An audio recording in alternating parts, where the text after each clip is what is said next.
Standard 8 GSEB की English की semester 2 की unit number 3 point of view activity 1 देखते हैं। Read the following newspaper articles from the Jalandhar news. Jalandhar news की newspaper का एक आर्टिकल बताया हुआ है यहाँ पे जो ट्रैफिक के बारे में है।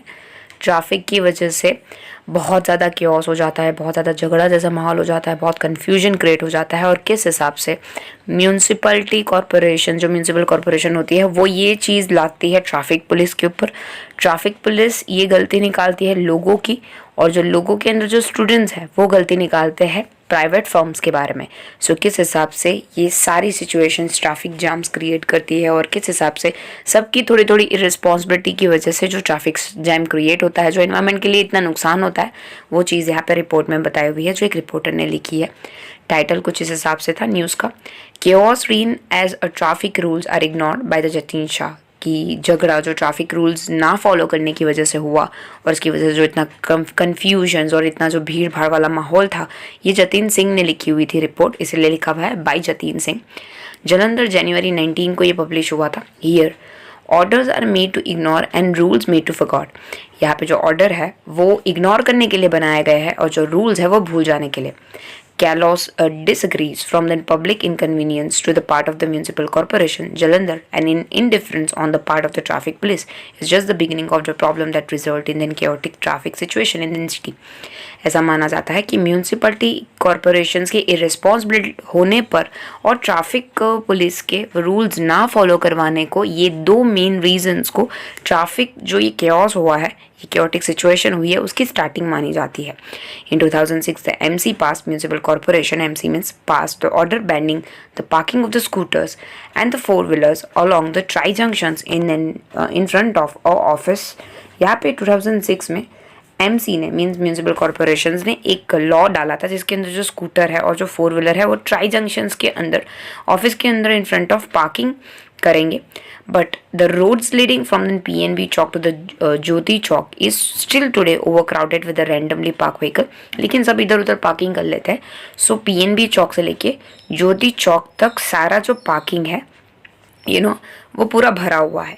सो MC ने ऑलरेडी बैन कर दिया है वहाँ पे स्कूटर और फोर व्हीलर्स पार्किंग करने का, फिर भी लोग कहीं ना कहीं व्हीकल रख के चले जाते हैं। An official from the MC said, जो मेन हेड है MC, वो बोलता है कि we have done our part, हमने हमारी ड्यूटी तो बजा ली है, we pass the order properly, हम लोगों ने ऑर्डर पास कर लिया है। It's not our job to police the street. उन्होंने बोला ये हमारी जॉब नहीं है, ये पुलिस का जॉब है अभी उन्हें ये फॉलो करवाना। Even though year have elapsed since the delivery of the MCC's order, we can no see visible efforts to correct the problem। बहुत साल हो गए हैं कि उन्होंने ये ऑर्डर पास किए लेकिन कोई इफेक्टिव रिजल्ट नहीं देखने को मिल रहा है। It look as if the order were pass only to complete the official formality, not for the implication. ऐसा लगा कि वो जो ऑर्डर है वो खाली फॉर्मेलिटी था, उसको फॉलो करने के लिए तो पास हुआ ही नहीं था। यहाँ पे जो रिपोर्टर है वो ऐसा रिपोर्ट करता है। The MC originally build a parking zone for the public by taking over some land from the Nehru garden area, but use of the zone is mostly limited to the employ of the corporate and the few nearby bank. ऐसा भी लिखा है reporter ने कि जो MC है municipal corporation है वो नेहरू पार्क जहाँ पे गार्डन है वहाँ का थोड़ा हिस्सा ले लिया है सरकार को ऐसा बोलकर के पार्किंग जोन बनाएंगे। पार्किंग जोन तो बनाया लेकिन उसकी मोस्ट ऑफ द एडवांटेज आम जनता को नहीं हो रहा है, लेकिन बहुत बड़ी कंपनी के कॉर्पोरेट के एम्प्लॉय है, कुछ बैंक है आजू बाजू, उसके फ़ायदे उनके व्हीकल वहाँ पे जा रहे हैं लेकिन पब्लिक को रखने के लिए, गाड़ी रखने के लिए एक्चुअली जगह ही नहीं मिल रही है। MCs ने बोला था कि ये पब्लिक के लिए है लेकिन जनरली MCs अपनी प्रॉमिस पे खड़ी नहीं है। When the Tribune visited the parking area, there was just a 15 car around the 30 scooter parks, most of which belonged to this employee, and at the same time, there was a long queue of the vehicle parked along the side of a road. Vehicle on the road were the park on the haphazard manner and blocking the flow of the traffic, and the only no parking signs we found were in the hidden corner. देखने जाएंगे तो जब inspection आया checking के लिए, तो जब ये उन्होंने MCs ने जो पार्किंग स्लॉट बनाया था वो नेहरू गार्डन का एरिया लेके, तो उन्होंने देखा कि अंदर सिर्फ 15 कार और 30 स्कूटर्स ही खड़ी है। हालांकि बाहर रोड के ऊपर हर जगह पे व्हीकल्स तानात पड़े हुए हैं, इधर उधर पार्किंग करे हुए पड़े हैं और इसकी वजह से ट्रैफिक जैम हो रहा है। और कहीं कहीं पे नो पार्किंग बोर्ड लगा हुआ है लेकिन वो झाड़ के बीच में छुप गया है, दिख नहीं पा रहा है, वैसे करके तो लोग पार्किंग करके इधर उधर जा रहा है। The busy area is famous for the big कैमेज shop bakeries, road side entries and the shoe shops.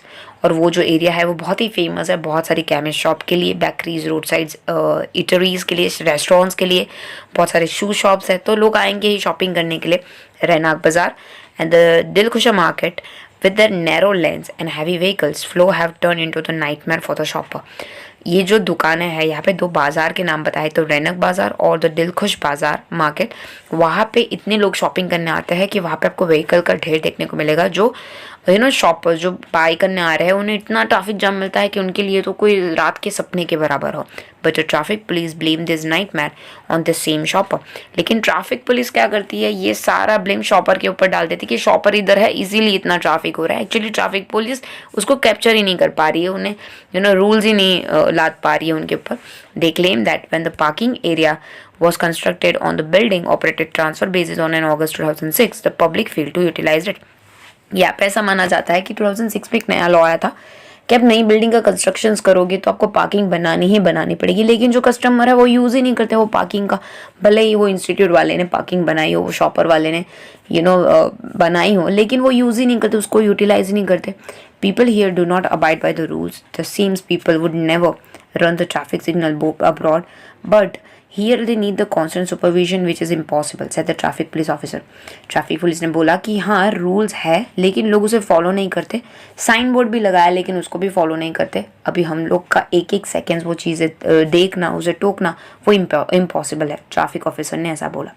But the people who frequent some of the cities oldest बाजार in an area have their own justification। लेकिन जो लोग हैं अंदर बाजार के अंदर उसके अपने ही और एजेंडे हैं, अपनी ही कुछ और बातें हैं। जैसे कि स्टूडेंट्स ने बोला रिपोर्टर को कि authority charge too much for the parking. जो अथॉरिटी है वो बहुत ज़्यादा पार्क करती है, जैसे कि बहुत ज़्यादा पैसे मांगती है पार्किंग करने के लिए। अगर सपोज भी हम लोग थोड़ा बहुत बाई करने के लिए आए हो, सो हम लोग को 25 रुपये देने पड़ते हैं 15 से 20 मिनट के लिए।